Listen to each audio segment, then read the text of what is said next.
Okay, I'm going to read another one of the ones that, these are all things that I've tried to put in front of him, put on his bed, post up somewhere, put in front of his spot at the table because he doesn't talk to me.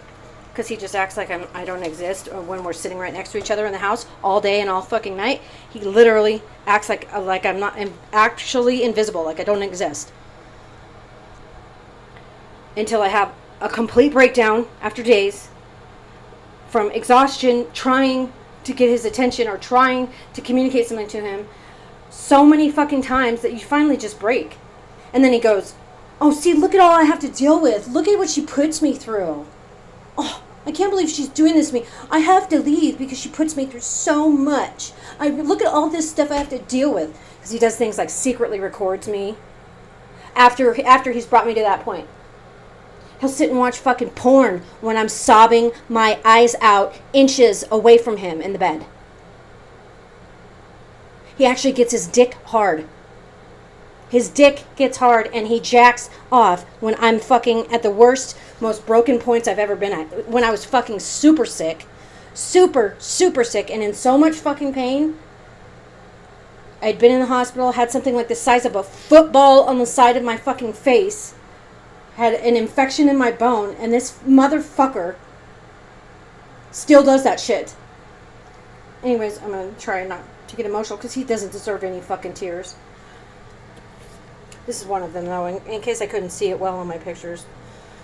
Because I did find 6 pages from Trish Vivet after she died that said that they were they said that it was her writing in her journal. She wanted to try and do all that she could to make sure that somebody knew that long after she's gone, how things really were behind closed doors. Exactly the same shit.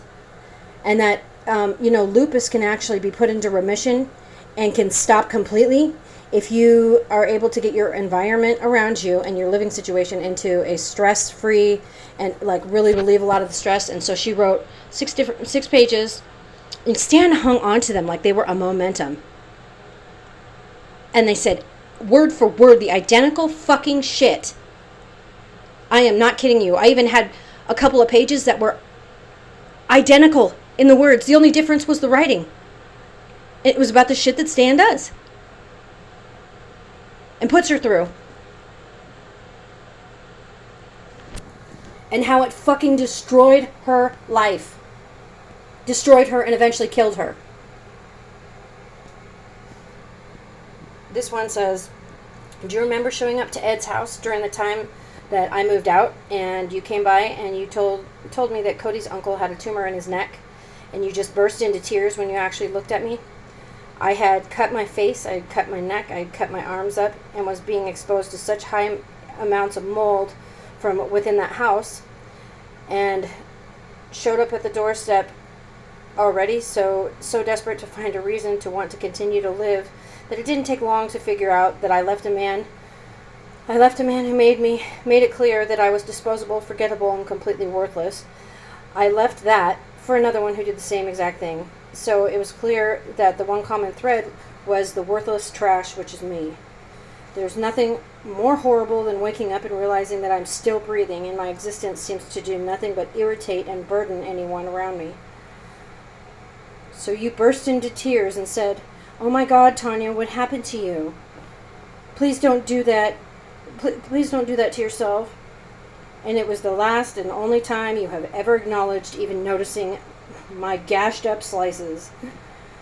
It was the only time that you seemed to think it was even bad. I am still alive writing this letter, obviously, and unfortunately haven't been able to stop being me.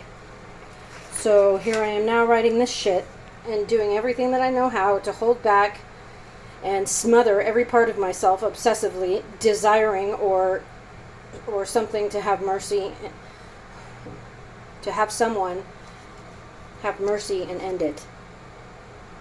I know there's no amount of writing, in fact, there's no amount of anything at all that's going to change my measurement of my value from worthless to anything worth anything anymore. That quote, concern that you had the one time. Just wanted to get that recorded.